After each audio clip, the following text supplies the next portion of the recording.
Pure spite and pathological lies is probably the gist of the thumbnail and the title that I'll go with for this video. Is it any surprise that people are frustrated with what members of this government have done recently when they say one thing and blatantly do another? For reasons I will explain in this video, even though we are off the record, so you'll probably get my almost unedited rant about these things. And yes, I do rant about these things now and again. And I am going to talk about these things, despite some of the haters saying that I shouldn't talk about politics and give my opinions. Isn't it funny how some people love to get the free videos, but then when you give so much as a hint as an opinion, they suddenly don't like it and unsubscribe and tell you so and set up threads in various places discussing it. But by the by, you are here to join me because you probably have these frustrations as well. So I welcome you here to Off the Record, and please do subscribe. This channel is a free-flowing discussion. You are absolutely free to disagree with me. I welcome that. I welcome you to discuss these things in the comment section. But I will tell you why I think what I think, and perhaps you'll agree and perhaps you won't. That is the very idea of a democracy here. So what's prompted this video? Well, because School Week has described the plans for teachers, which came about from the addition of VAT to private school fees. They've described this as shape-shifting because the amount of changes that have happened to what they've promised and pledged for these teachers and so on. Now, you'll recall that the selling point of VAT on private school fees was that they would go to use that money, and I quote, every single penny of that money to spend in the state school sector and recruit 6,500 new teachers. This was initially announced in 2021. And to be specific, they were supposed to be new teachers across the board and, you know, taking into account regrettable turnover. Those are those that are recruited but then leave. That is a regrettable turnover. And then you bring new teachers in. So if one leaves and one's in, that's not a new teacher. It shouldn't be, which is part of what I'm going to discuss in this video. And they were supposed to be expert teachers on key subject areas, and this is various reasons that this has changed over the last few months or so, because they've obviously realized this is just not feasible. But also where that money is being spent has also changed, which I'll also give you an idea about in this video. Now, let me just say, regardless of where you sit on this VAT on private school fees thing, you might think that you might not support private schools. You might not support children going to private schools in any event, but hear me out. They all say, and as we should all have, they all say that we have a choice of where to send our children. We have choices on what to do. That is supposed to be the very ground principle of a free society. We have the choice of what to do and where to go.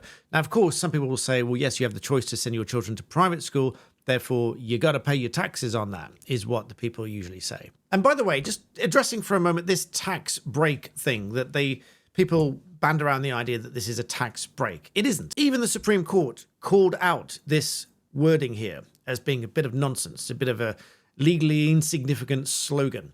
It said at paragraph 13, the government parties, by contrast, refer throughout by removing of an exemption or tax break. This is a very rare, by the way, this is a very rare expression of opinion, in my view, by the Supreme Court of the labeling of things, and by government parties, no less. The Supreme Court said, the government parties, by contrast, refer throughout to the removing of an exemption or tax break. This was, in our view, more a slogan than a legally significant description. We prefer to speak more neutrally of a tax change.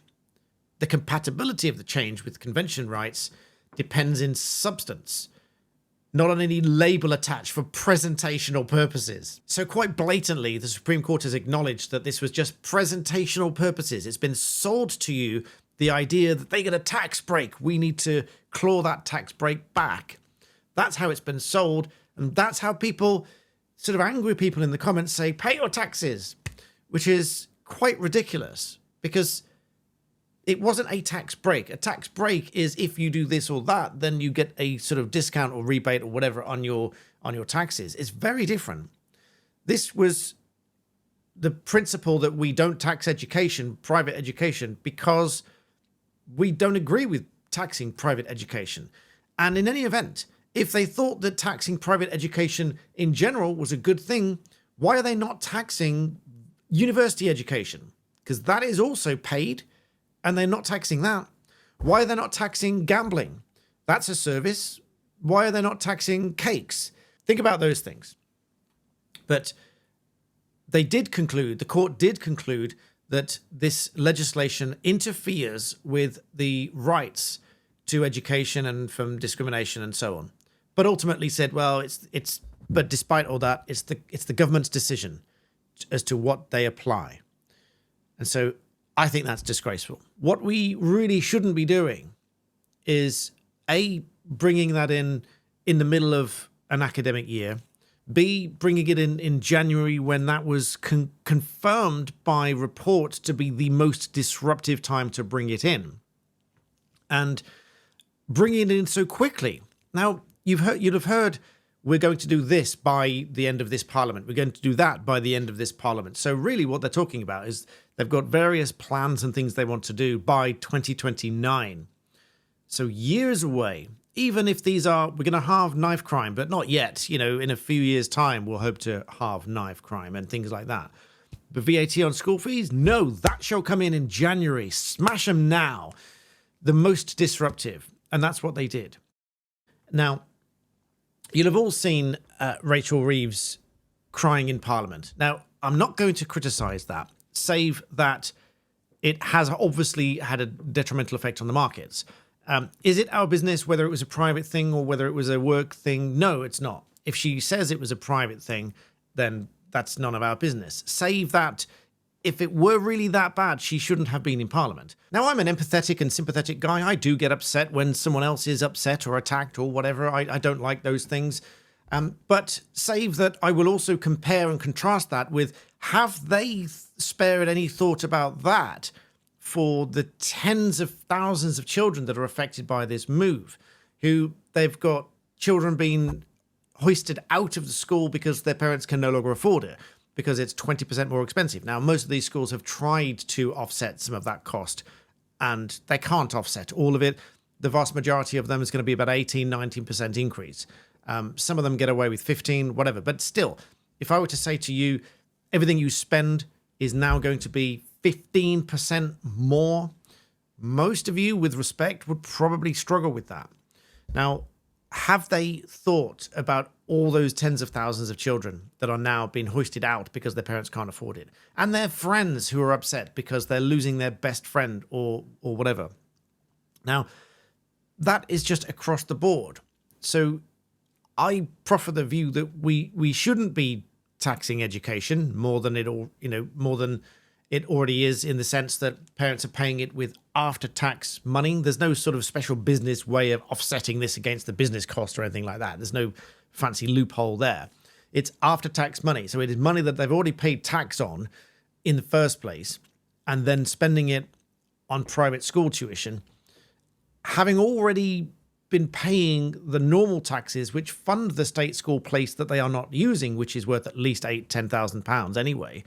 There's no rebate for that, and yet they're not taking up that space. It's already been taxed, in a sense, in that they're losing out on a space worth £10,000 and spending after-tax money to fund that place, and now it's been hammered with VAT.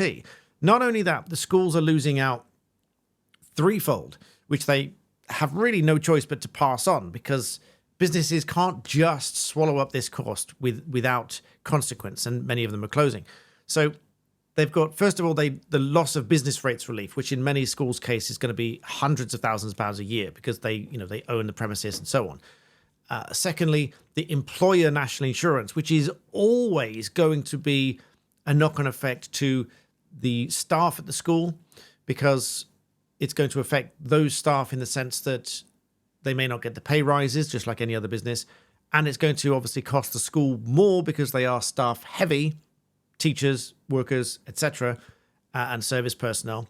So that's the second. And the third being this whack of VAT on the school fees. So all of this is an additional cost to these schools that they are now pushing. We've got schools now hundreds of years old, which should be the pride of Britain, closing down with thousands of children being displaced elsewhere into the state school system. Now, with all that said, I feel that they haven't sufficiently thought this through, or worse still, they have, and they are doing it out of pure spite, hence the opening to this video. But the second bit of the opening to this video is the pathological lies bit, because coming back to why they said they were doing this in the first place, I told this be a long-winded rant, but bear with me. Why they were doing this in the first place. They said they were raising this money purely, every single penny they said, to recruit 6,500 new teachers, expert teachers in key subject areas. Now, this has changed in a number of ways, not least of which with Keir Starmer now saying, let me find the reference to the tweet here.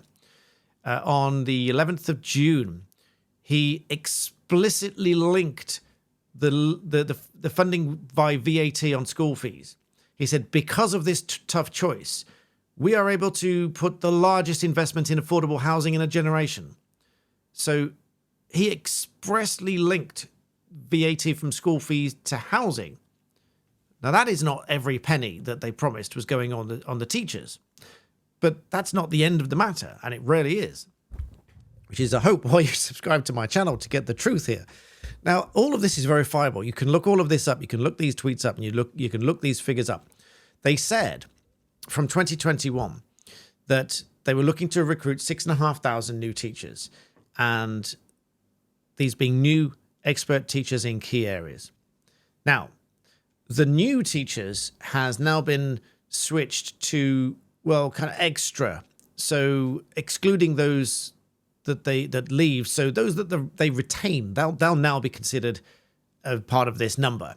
So they're not strictly new teachers anymore. It's like it's extra. It's what we wouldn't have had otherwise. So if we did have 1,000 leave, but we've retained those, we can chalk that up as part of the 6,500 teachers, which I think is disingenuous, to be perfectly honest. Then they also carved out primary school teachers because those numbers were going down. So bad for this pledge. So if they lose 1,000 teachers in primary schools, that looks bad for their overall number. So we'll carve those out. No. We're now talking about secondary and colleges and so on. Narrowing this scope significantly to try to bolster this number. But then they were supposed to be expert teachers in key areas. Now, I do a bit of freelance lecturing for BPP Law School for trainee barristers because I enjoy the advocacy element, teaching trainee barristers court skills and things like that. I love that. So I do a little bit of that now and again, not very much. Once or twice a year, I do a few hours here or there just to enjoy that process of teaching new barristers. And so I'd obviously be considered an expert in teaching that because I like to think of myself as good at working with people to learn something. And obviously being a barrister, I'm the best place to do that. So when they're looking at expert teachers in key subject areas, that's obviously quite specific because, even with respect to solicitors, not every solicitor will, have rights of audience or go to court or have experience going to court and so on. So they may not have that experience that I do of going to court. Or if they are a legal academic, then they almost certainly don't have that experience. So an expert in the key area, that would be difficult. So apply that to maths, English, biology, physics. Frankly, I would have no chance whatsoever of teaching any of those things. Yes, I went to school. I got reasonable grades. I'm good at teaching. Would I be able to teach those? Absolutely no way. No way would I be able to teach those. So yeah, it'd be quite difficult to teach those. And just because they are qualified as a teacher doesn't mean they are a specialist key subject area teacher. So that's quite difficult. So therefore, they've dropped the key subject bit, and they seem to have dropped the expert bit as well. So not only are they now not counting new teachers as real new teachers, they're including not losing teachers by way of regrettable turnover. They're not including primary school because they make the numbers look bad. And now they're not also not counting being an expert or key subjects or whatever, just anything to try to get this number as good as it can be. And plus, they've now moved the goalposts, extended the timeline for 2029 with no annual recruitment goals. And that's why Schools Week has labeled this as being shape-shifting. Now, it's been met with mixed responses, frankly. But all of this, remember, at the expense of tens of thousands of children, which is significantly higher than they predicted it would be. Or, if I'm being even less charitable, they probably knew it and they fudged figures. Not making a statement of fact, you understand, but I have a suspicion that they knew it would be worse than they say, and it usually is. All at the expense of tens of thousands of children being displaced from their schools in the middle of an academic year. Imagine your son or daughter or your friends or your relatives' son or daughter in the middle of GCSEs, their school closing down, saying, we just can't do this. So, and then displacing them elsewhere. And then the nearby school not running some of the subjects. So they've been in the middle of a subject for GCSE, and now suddenly they're not doing that anymore. This has frankly screwed up their entire education for that period of their life. All because, in my view, they're doing this out of pure spite. They are spiting what they see as privileged little rich kids, which is, it couldn't be further from the truth.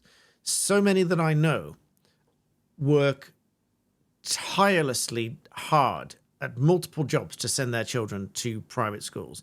Grandparents chip in and they give up everything that they can to send the children to private schools.